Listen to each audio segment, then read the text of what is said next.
Hello everyone!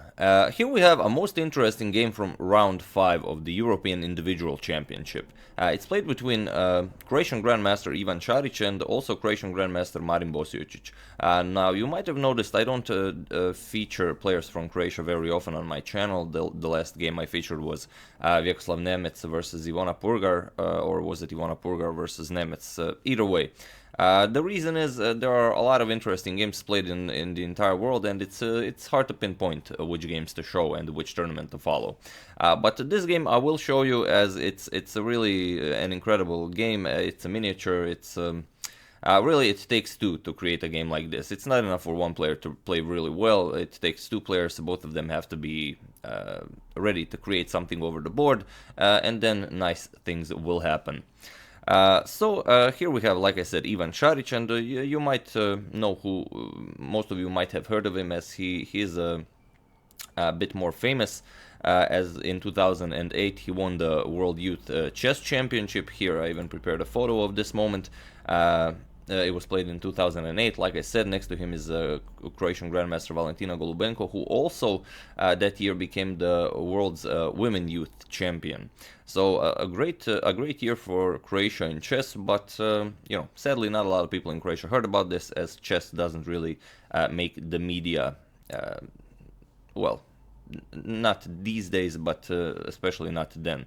And he had a lot of great successes throughout his career.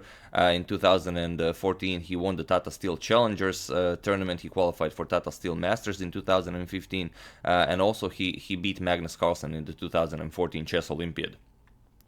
And Marin Bosiočić also, well, two of them are probably two of the best Croatian players, and I don't know. I think Ivan Šarić is the highest rated, but I don't know if Bosiočić is the second highest rated. I haven't checked, but they're somewhere around there. I believe two of them definitely are the best Croatian chess players.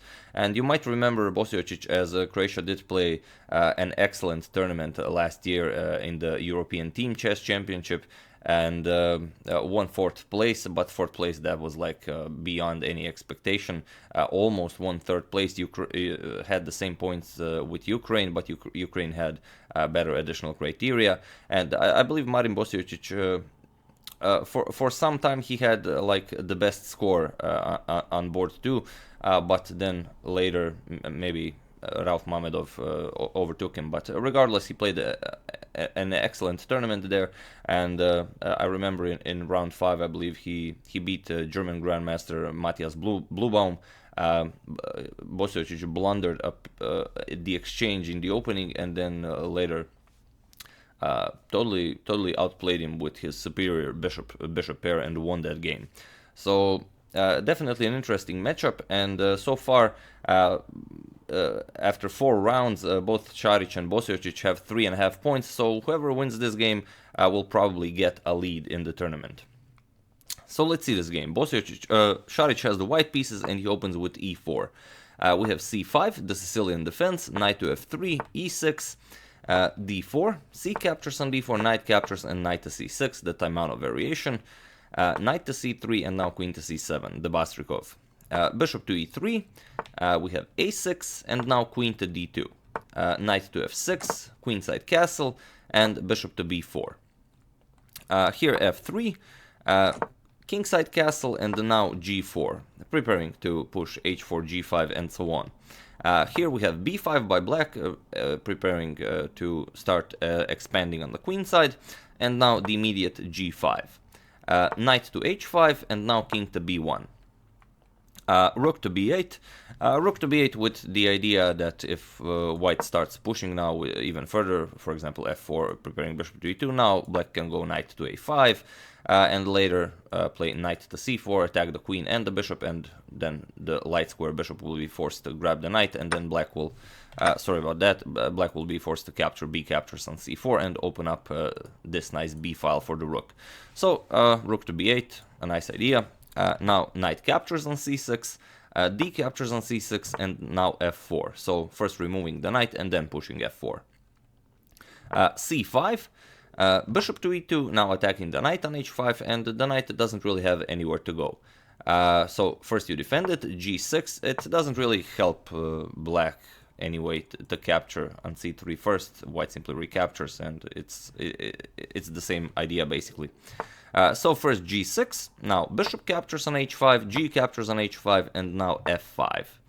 And here there seem to be some ideas featuring bishop to f4, maybe hitting that queen and the rook, but it's for the moment that's not really a threat. So simply bishop to b7, attacking that e4 pawn as the knight on c3 is pinned. There's no point in going bishop to f4, e5, and white's attack is completely nullified. Bishop to g3, now bishop captures on e4. So that would be kind of pointless. So after bishop to b7, now the immediate g6. You have to capture it. Of course, f captures on g6. Capturing with the h-pawn is no better.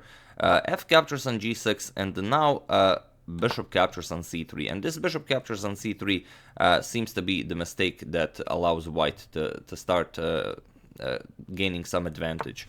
Better was h captures on g6, and after white attacks this pawn, queen to g2, then first bishop captures on c3. There's always time for this.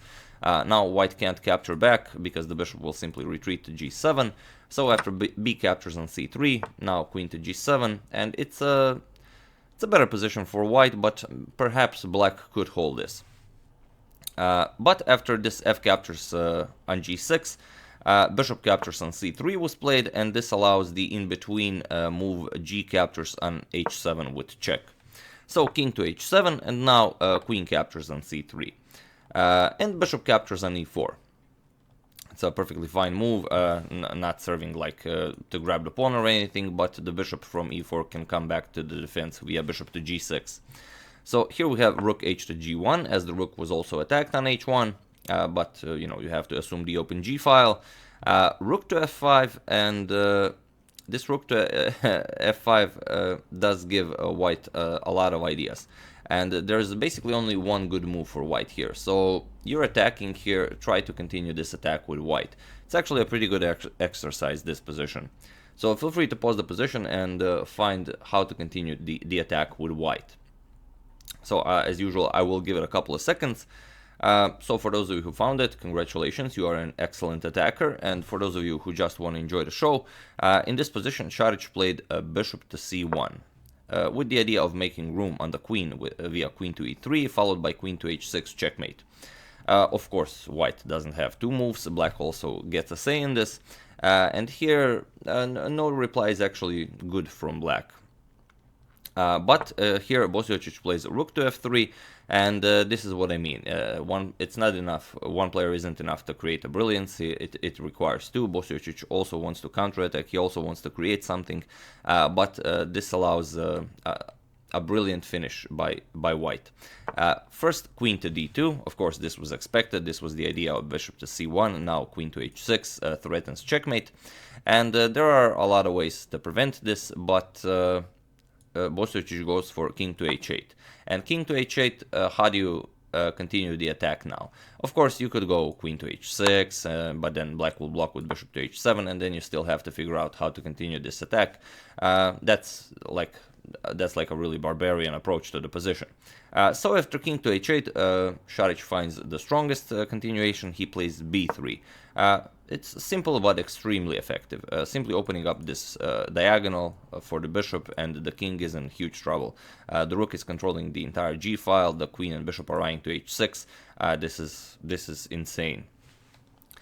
So here rook b to f8 was played, with the idea that one of the rooks can block the bishop's attack on the f file via rook to f6. But now comes queen to h6 check. Bishop blocks, and now again, feel free to pause the video and find the winning move for white here. It's really an interesting idea. So, you know, you'll find great use in finding this move. So, for those of you who found it, congratulations, you are once again an excellent player. And for those of you who still just want to enjoy the show, for whatever reason, the move Šarić played was rook to d7. A great idea, deflecting the queen, and in this position, Marin Bosiočić resigned the game. It doesn't matter what black does, of course. If you just move the queen, then queen captures on h7 is checkmate. And if you capture the queen, then the queen is no longer guarding the e5 square, and now bishop to b2 check is an insta-kill.